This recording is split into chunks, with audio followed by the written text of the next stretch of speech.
মৰমৰ ছাত্ৰ-ছাত্ৰীসকল পোনপ্ৰথমে মোৰ ইউটিউব চেনেলটোলৈ তোমালোকক ৱেলকাম জনাইছোঁ।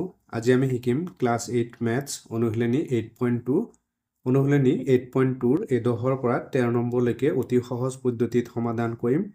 গতিকে মই আশা কৰিছোঁ তোমালোকে ভিডিঅ'টো শেষলৈকে চাবা আৰু চেনেলটো ছাবস্ক্ৰাইব কৰি দিবা।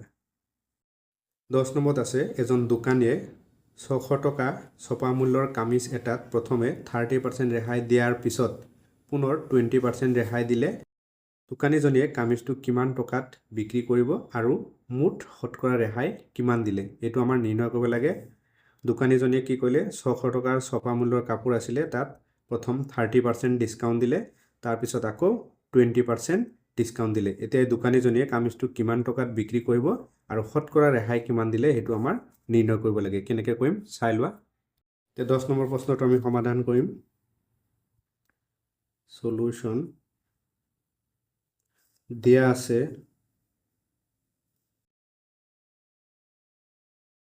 আছে ছপা মূল্য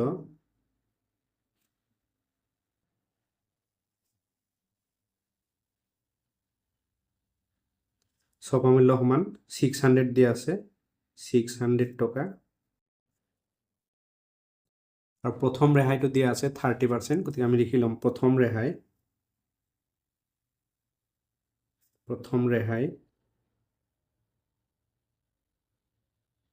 তোমালোকে জানাই আগৰ ভিডিঅ'ত পাইছা ৰেহাই কাৰ ওপৰত নিৰ্ভৰ কৰে, এই ছপা মূল্যৰ ওপৰত নিৰ্ভৰ কৰে। এতিয়া ছপা মূল্য আছে কিমান 600। এতিয়া ৰেহাইটো আমি কেনেকৈ লিখিম যে ছপা মূল্যৰ 30%। ছপা মূল্যৰ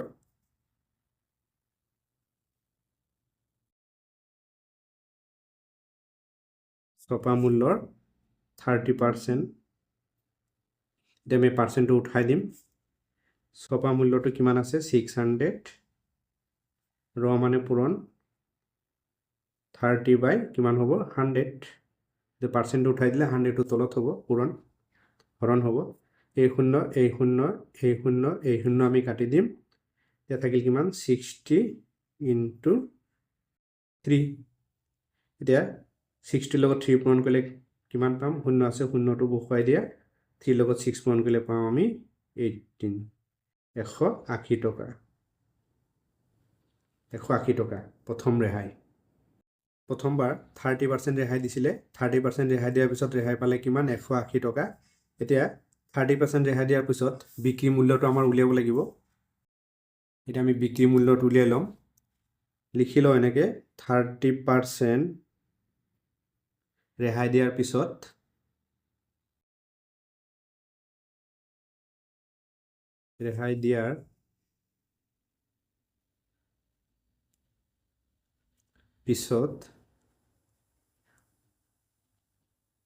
30% ৰেহাই দিয়াৰ পিছত বিক্ৰী মূল্য কিমান হ'ব, বিক্ৰী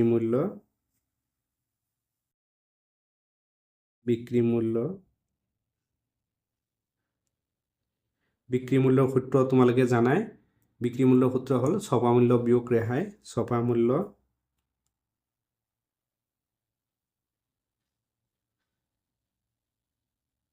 বিয়োগ ৰেহাই। তোমালোকে সূত্ৰটো নিলিখিলেও হ'ব, ডাইৰেক্ট কৰিব পাৰা, কিন্তু মই সূত্ৰটো লিখি দিছোঁ। এতিয়া ছপা মূল্য কিমান আছিল আমাৰ 600 আৰু ৰেহাই পাইছোঁ কিমান 180 টকা। এতিয়া 600ৰ পৰা যদি আমি 180 বিয়োগ কৰি দিওঁ তেতিয়া পাম আমি 420 টকা।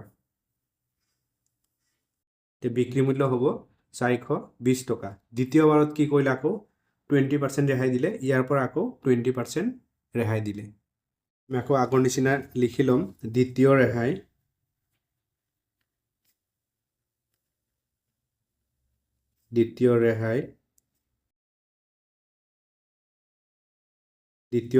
ৰেহাইটো কি থাকে ছপা মূল্যৰ। এতিয়া আমি কিমান পালোঁ 420 টকা। এই 420 টকাৰ পৰা কি কৰিছে আকৌ 20% ৰেহাই দিছে। তো আমি লিখিম 420 টকাৰ 20%। 420 টকাৰ 20%। 420 ৰ মানে পূৰণ ইনটু এই পাৰ্চেণ্টেজটো উঠাই দিম 20 তলত কি হ'ব 100 তে কটাকটি কৰিলে গ'লে কটাকটি কৰি দিম এই শূন্য কাটি দিম এই শূন্য কাটি দিম এতিয়া ওপৰত থাকিল কিমান 42 into 2 তে 42 লগত যদি আমি 2 পূৰণ কৰি দিওঁ কিমান পাম 84 টকা এতিয়া 20% ৰেহাই দিয়াৰ পিছত কিমান পালো আমি 84 টকা এতিয়া 20% ৰেহাই দিয়াৰ পিছত আমাৰ বিক্ৰী মূল্য উলিয়াব লাগিব আগৰ নিচিনা লিখি লম 20% ৰেহাই দিয়াৰ পিছত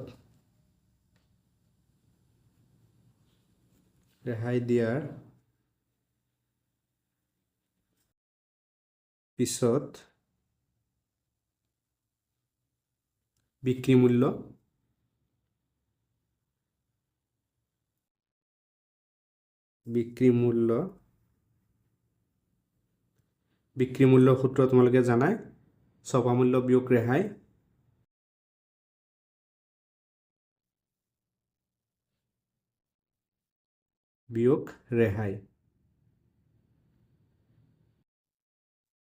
ছপা মূল্য বিয়োগ ৰেহাই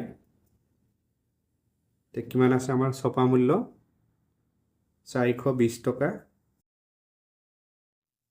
বিয়োগ ৰেহাই পাইছে কিমান 84 টকা এতিয়া 420 পৰা যদি আমি 84 বিয়োগ কৰি দিওঁ কিমান পাওঁ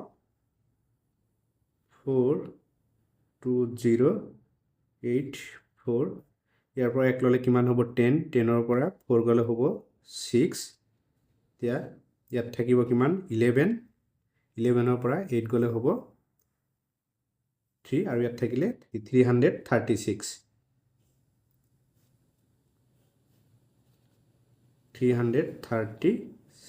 টকা 20% ৰেহাই দিয়াৰ পিছত বিক্ৰী মূল্য হ'ল 336 টকা এতিয়া আমি মুঠ ৰেহাই উলিয়াব লাগিব তাৰপিছত আকৌ ৰেহাইৰ শতাংশ উলিয়াব লাগিব মুঠ ৰেহাই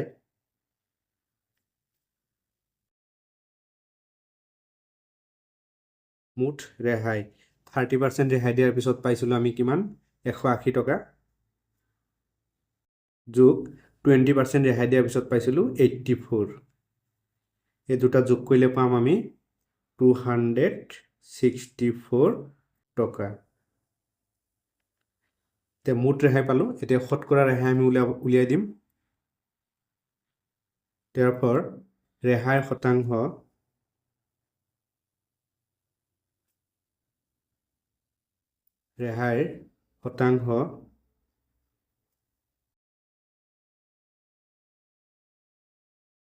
ৰেহাইৰ শতাংশৰ সূত্ৰ তোমালোকে জানাই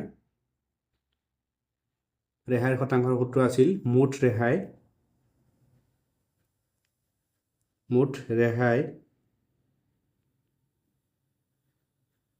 ৰেহাই ডিভাইড ছপা মূল্য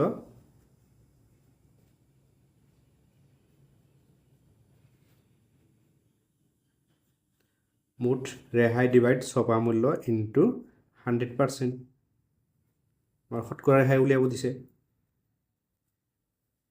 মুঠ ৰেহাই পালোঁ কিমান আমি 264 আৰু ছপা মূল্য কিমান আছিল মুঠ ৰেহাই পালোঁ 264 আৰু ছপা মূল্য আছিল 600 ইনটু 100%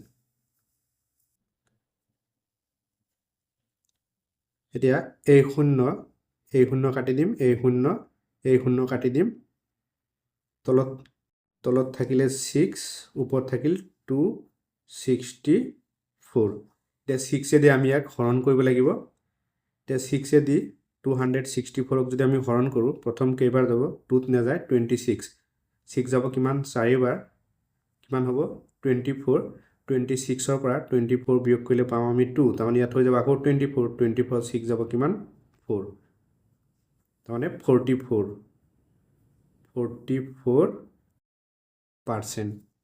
মুঠ শতকৰা ৰেহাই 44% বুলি আমি লিখি দিব পাৰোঁ লিখি দিওঁ therefore মুঠ শতকৰা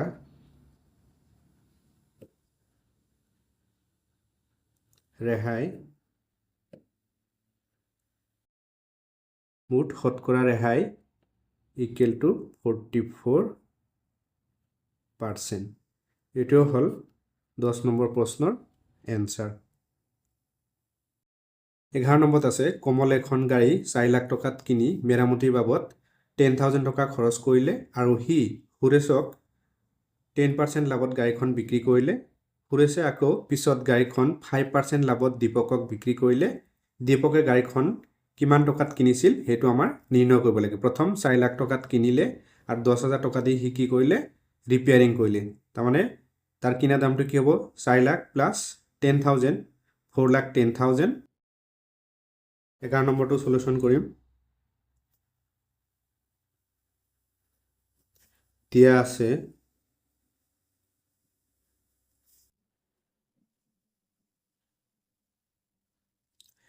আছে গাড়ীখনৰ কিনা দাম গাড়ীখনৰ কিনা দাম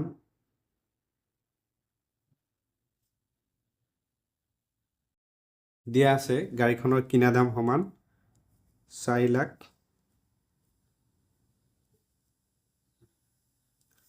টকা. গাড়ীখনৰ কিনা দাম সমান 4 লাখ টকা. মেৰামতিৰ বাবদ খৰচ কৰে কিমান 10,000. মেৰামতিৰ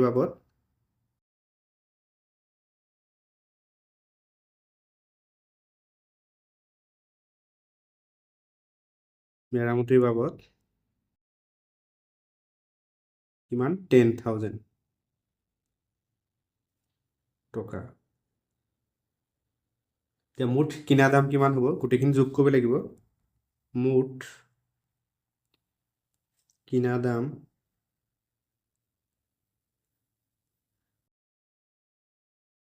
সমান 4 লাখ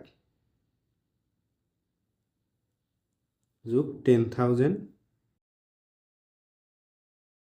এইখিনি আমি যোগ কৰি দিম কিমান পাম 4,10,000 টকা. এইটো আমি মুঠ কিনা দাম পালো. তে কমলৰ ক্ষেত্ৰত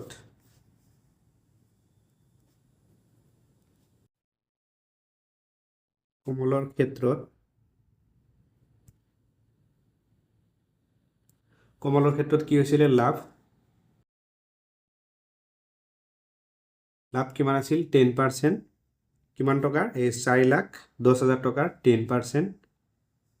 4,10,000 টকাৰ 10%. এতিয়া আমি পাৰ্চেণ্ট চিনটো উঠাই দিম.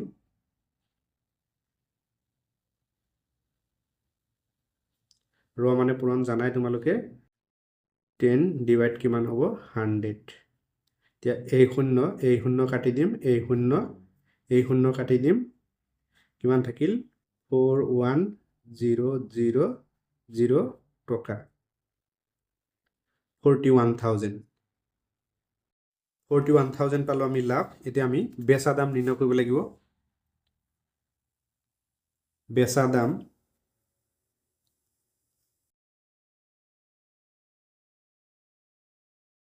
দামৰ সূত্ৰ আছিল কিনা দাম যোগ লাভ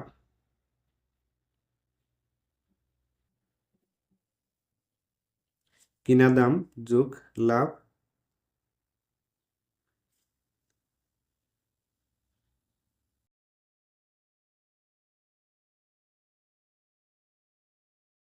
$4,10,000 আছিল আমাৰ কিনা দাম প্লাস লাভ হল কিমান 41,000. এইখিনি আমি যোগ কৰি দিম. এইখিনি যোগ কৰিলে পাম আমি 45,1,000 টকা. 4,51,000. এতিয়া সুৰেশৰ ক্ষেত্ৰত চাওঁ আমি. সুৰেশৰ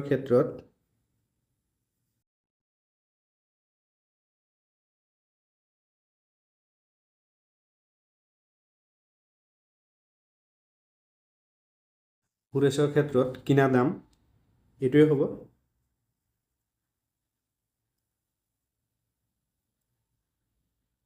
ফুৰেছৰ ক্ষেত্ৰত কিনা দাম সমান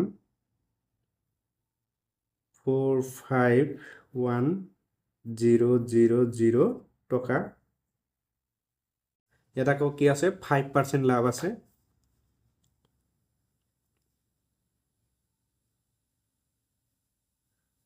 $45,100 টকাৰ 5%। আগৰ নিচিনা কৰিম আমি 451,000 ইনটু 5/100। এতিয়া এই শূন্য কাটি দিম, এই শূন্য কাটি দিম, বাকী এইখিনি আমি পূৰণ কৰি দিম। পূৰণ কৰিলে কিমান পাম? ইয়াত 0 আছে, 0টো বহুৱাই দিয়া, 0 এই 5ৰ লগত 1 পূৰণ কৰিলে আমি 5 পাম। তাৰপিছত আকৌ এই 5ৰ লগত 5 পূৰণ কৰিলে পাম 25, 25ৰ 5 = 2, আকৌ এই 5ৰ লগত 4 পূৰণ কৰিলে পাম আমি 20 আৰু 2 কিমান হ'ব 22 টকা। এতিয়া আমি আগৰ নিচিনাই বিক্ৰী মূল্য উলিয়াব লাগিব। therefore বিক্ৰী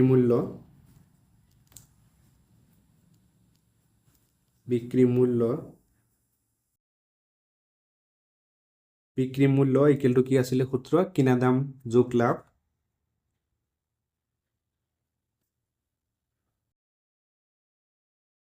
কিনা দাম যোগ লাভ।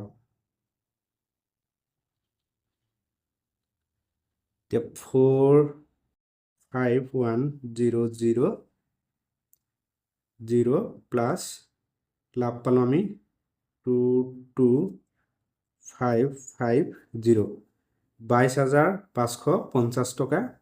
এতিয়া এইখিনি আমি যোগ কৰি দিম, এইখিনি যোগ কৰিলে পাওঁ আমি 473,550 টকা।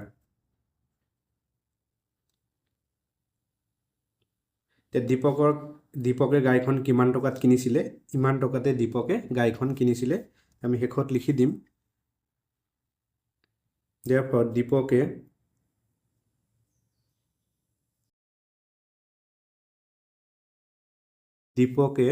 গাড়ীখন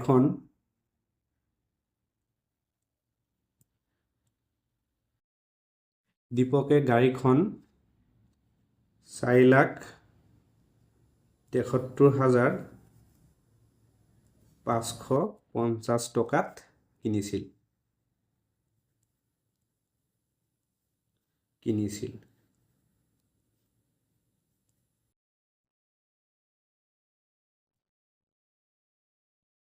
এইটোৱে হ'ল 11 নম্বৰ প্ৰশ্নৰ এনচাৰ।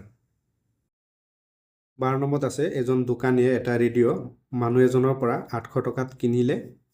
তেওঁ মেৰামতিৰ বাবদ 200 টকা খৰচ কৰিলে আৰু ৰেডিঅ'টো আন এজনক 1300 টকাত বিক্ৰী কৰিলে।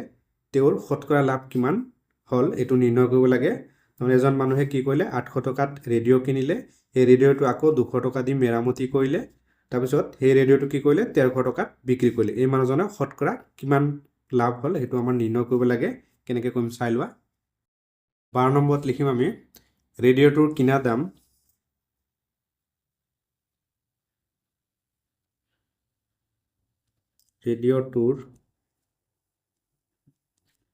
দাম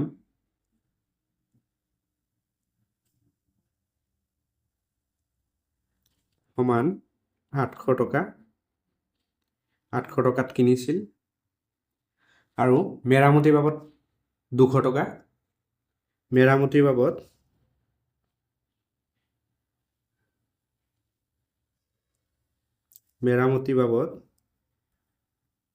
বা মেৰামতিৰ বাবদ খৰচ বুলিও লিখিব পাৰা। মেৰামতিৰ বাবদে লিখি দিছোঁ কিমান 200 টকা। 200 টকা। এতিয়া মুঠ কিনা দাম কিমান হ'ব এইখিনি যোগ কৰিব লাগিব, কাৰণ 800 টকাত কিনিছিল আৰু 200 টকা খৰচ কৰি কি কৰিলে ৰিপেয়াৰিং কৰিলে। এতিয়া মুঠ কিনা দাম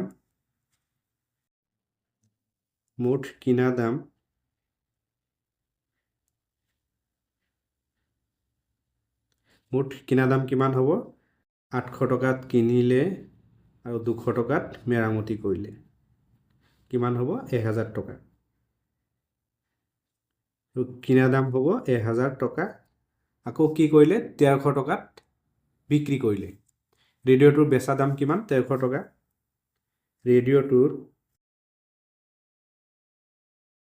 ৰেডিঅ'টোৰ বেচা দাম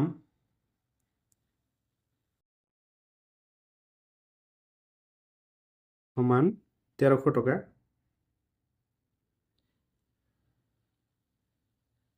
ৰেডিঅ'টোৰ বেচা দাম সমান 1300 টকা এতিয়া লাভ কিমান হ'ল সেইটো আমাৰ উলিয়াব লাগে ঠিক লাভৰ সূত্ৰ তোমালোকে জানাই লাভৰ সূত্ৰ আছিল বেচা দাম বিয়োগ কিনা দাম বেচা দাম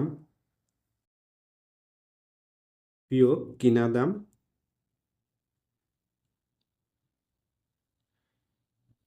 বেচা দাম বিয়োগ কিনা দাম বেচা দাম আছিল 1300 টকা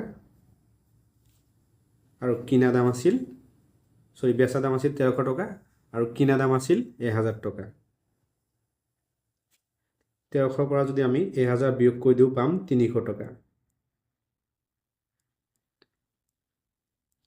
এতিয়া 300 টকা আমি লাভ পালো এতিয়া আমাৰ শতকৰা লাভ উলিয়াব লাগে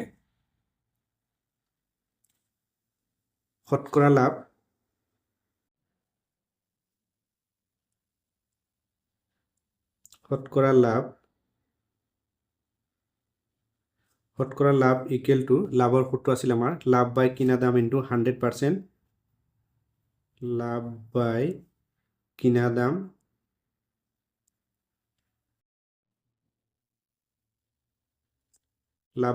দাম ইনটু 100% মানখিনি বহাই দিলে হৈ যাব লাভ কিমান পালো 300 টকা কিনা দাম কিমান আছিল 1000 ইনটু 100% এই শূন্য কাটি দিয়া এই শূন্য কাটি দিয়া আকৌ এই শূন্য কাটি দিয়া কিমান থাকিলে 30 তলত 1 থাকিলে 1 টো আমাৰ নালাগে 30% শতকৰা ৰেহাই হ'ল 30% এইটোৱে হ'ল 12 নম্বৰ প্ৰশ্নৰ এনসাৰ 13 নম্বৰত আছে মৃগমে 1200 টকাৰ এটা ইস্ত্ৰি কিনিলে যাতায়াতৰ বাবদ তেওঁৰ 40 টকা খৰচ হ'ল তেওঁ কিমান টকাত ইস্ত্ৰিটো বিক্ৰী কৰিলে লাভ 20% হ'ব তাৰমানে শতকৰা 20% লাভ হ'ব মৃগমে কি কৰিলে 1200 টকাৰ এটা ইস্ত্ৰি কিনিলে আৰু ইস্ত্ৰি কিনিব যাওঁতে তাৰ বাছৰ খৰচ হ'ল 40 টকা এতিয়া মুঠ কিনা দামটো কেনেকৈ উলিয়াম আমি ইয়াৰ লগত কি হ'ব 40 টকাটো যোগ কৰি দিব লাগিব 13 নম্বৰ সলিউশন দিয়া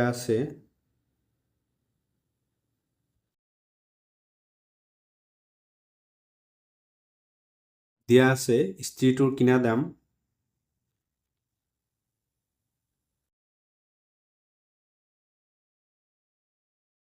ইস্ত্ৰিটোৰ কিনা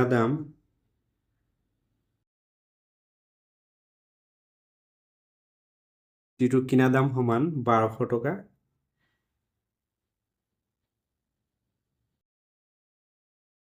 ইস্ত্ৰিটোৰ কিনা দাম 1200 টকা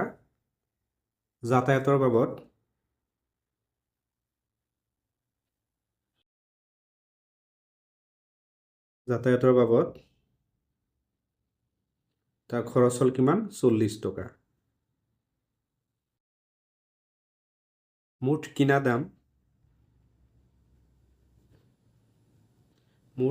দাম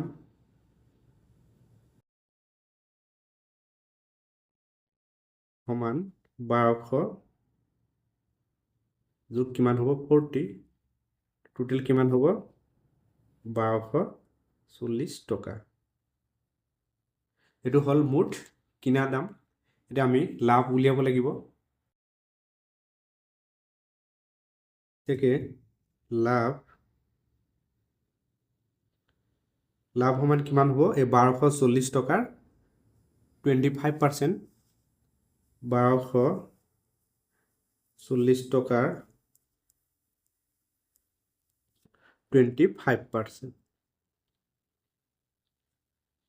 তো ৰ মানে পূৰণ জানাই তোমালোকে 1240 into 25/100.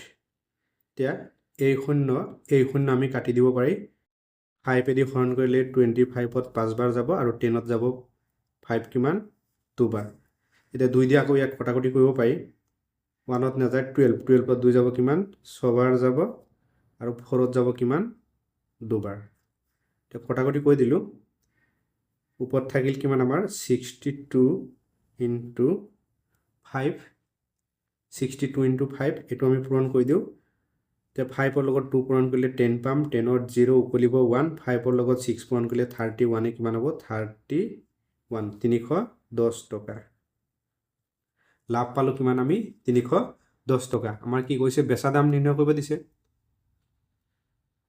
যেতেকে বেচা দাম